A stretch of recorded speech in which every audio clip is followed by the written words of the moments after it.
Bueno, siendo que la población escogida fueron universidades representativas de cada región cultural del país, la mirada apuntó a esa atención que se da a esa pluralidad, a esa multietnicidad que tiene Colombia en sus diferentes regiones. ¿Qué era lo que en últimas deberíamos em, mirar en esa interrelación con las facultades? Encontramos pues que los esfuerzos que hacen las unidades formadoras de docentes sí apuntan desde las asignaturas pedagógicas a tener en cuenta el contexto cultural, el contexto étnico, las particularidades de cada región, y eso se hace evidente en los planes curriculares, en las actividades, en las relaciones que estas unidades tienen con los diferentes niveles, desde pregrado con los diferentes a los niveles avanzados como son la maestría, las especializaciones, los doctorados en educación, y también en la relación que tienen con las instituciones asociadas que son las normales.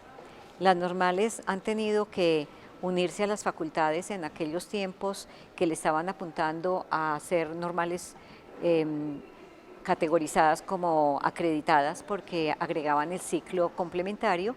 Entonces era tarea de la unidad formadora de docentes acompañar en la formación pedagógica. Ya adentrándonos en esos contenidos curriculares, encontramos el manejo de esos contenidos con metodologías propias de cada región, que tienen en cuenta ese concepto amplio que se tiene hoy de cultura. Entonces, sí hay algunas diferencias de ejercicio pedagógico dentro de esa gran unidad que se pretende desde una legislación nacional que rige la formación de educadores.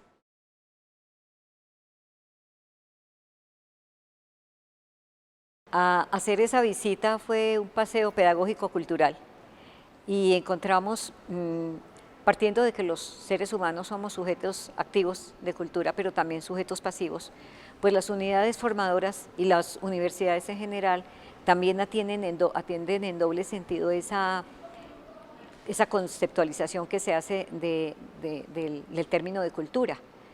Dentro de muchos términos de cultura hoy tomamos es la cultura líquida, el concepto de Bauman de lo líquido, lo que se desvanece, lo que hoy está, lo que se nos va entre las manos, se vuelve un constructo, sigue siendo un concepto a elaborar, ¿cierto? Entonces, así como hay pasividad y actividad de los seres humanos como sujetos culturales, las instituciones también hacia afuera le apuntan a la formación y el reconocimiento de lo cultural, pero también hacia adentro reciben y se adaptan a esa región donde les ha tocado emerger como unidades de educación superior, unidades formadoras de docentes dentro de una universidad. Casos puntuales, es delicioso encontrar, por ejemplo, que en cada región hay al menos una o dos cátedras que reivindican la cultura. Por ejemplo, en el Caribe está la cátedra del carnaval, ¿cierto? En el llano está la cátedra también que tiene que ver con la cultura de lo que se llama el parrando llanero, que no es solamente un parrando, sino es todo un ritual del llanero, de Colombia adentro, esa Colombia lejana para nosotros que somos de región andina. En otra región encontramos la cátedra afro, que atiende y reivindica y hace respetar ese grupo, eh, que últimamente la Constitución, entre otros grupos, lo ha reconocido. Eh, en la Universidad Popular del Cesar se dice, por ejemplo, huele a vallenato, ¿cierto? Es común que la mochila del estudiante, la tula del estudiante, el maletín del estudiante está acompañado por la caja, por la guaracha, por el acordeón. Es común que cualquier estudiante es parte de un grupo vallenato. Y ellos tienen, a la vez que tienen un arraigo, tienen también una proyección universal en su cosmovisión, en su mirada, para qué está estudiando.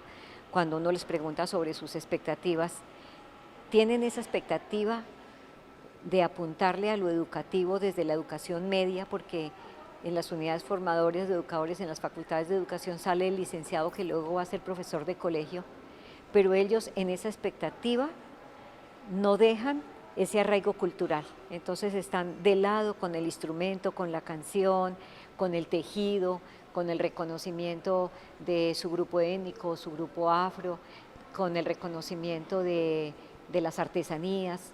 En general se encuentra eso del estudiante que es de ese sitio, con el estudiante nativo de ahí. Pero también encontramos estudiantes que han llegado de otras partes del país. Entonces ellos han llegado también como lo que se dice, como a aportar desde la cultura que traen. Por ejemplo, hay gente de Bogotá estudiando en la costa, hay gente del llano estudiando en la Universidad de Nariño, hay un cruce que se vuelve también aumenta esa multiculturalidad, va enriqueciendo y eso se va volviendo para la universidad, para las facultades de educación y para el profesor que trabaja como formador de los futuros formadores, un reto porque encuentra que tiene que ir acomodando sus metodologías, acomodando su lenguaje, acomodando su discurso pedagógico a eso que encuentra ahí, respetarlo, sin dejar de ser también el caso del profesor que también viene de fuera. Entonces hay un cruce cultural, lo que trae y lo que encuentra. Entonces ahí se juega a una interculturalidad, porque hay mucha movilidad de los actores de la academia, los actores de la relación pedagógica, del docente y del estudiante.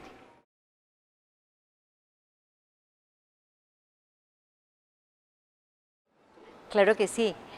Por ejemplo, el proyecto de investigación tenía planteados desde el comienzo unas entrevistas, unas encuestas y algunas observaciones de clase. Hasta ahí uno le apunta a qué me comunican los profesores y qué me comunican los alumnos en su interacción en el aula. Pero desde que uno empieza a recorrer un territorio propio de esa cultura, la universidad que es representativa de cada una de esas regiones, sin palabras empezamos a recibir mensajes. O sea, usted ha llegado a otro sitio, aquí se habla diferente, aquí se vive diferente, aquí se come diferente, ¿cierto? Al interior de las universidades, como te decía, entonces uno empieza a encontrar lenguajes simbólicos, no son palabras. En una universidad uno transita por fuera del aula, a la cafetería, al restaurante, a la biblioteca, a la sala de música, y las solas situaciones que uno encuentra ahí es un lenguaje que no necesariamente utilizan la palabra, pero me comunican mucho. Me comunican, hey, aquí es un clima frío y la gente a lo mejor es más introvertida.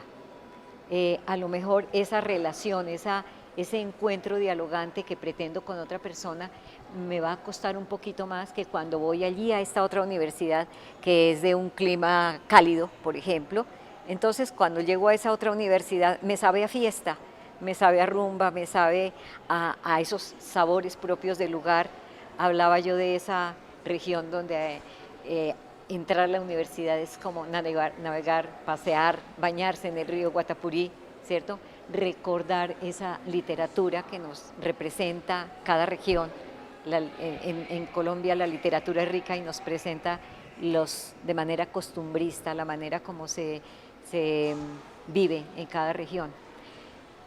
Igual, dentro de la comunicación no verbal, también encuentra uno esa razón de ser de la manera de relacionarse entre los estudiantes, los sitios que frecuentan, la manera que el profesor hace una clase.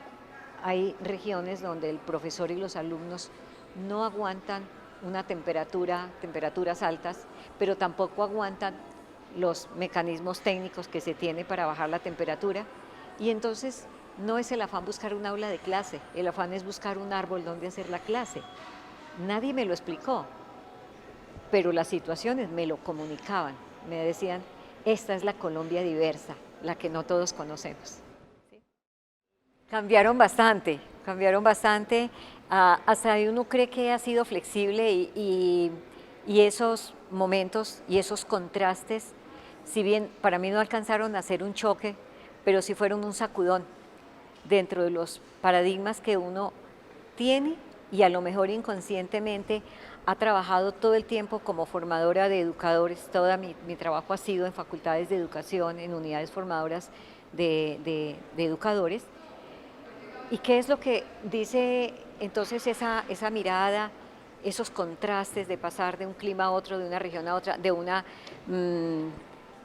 topografía diferente, ¿cierto? ¿Qué nos dice?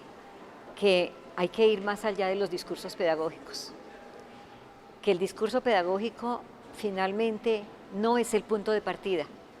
El discurso pedagógico es el que transita en un camino que ya está, y ese camino que ya está es el contexto de determinados grupos sociales.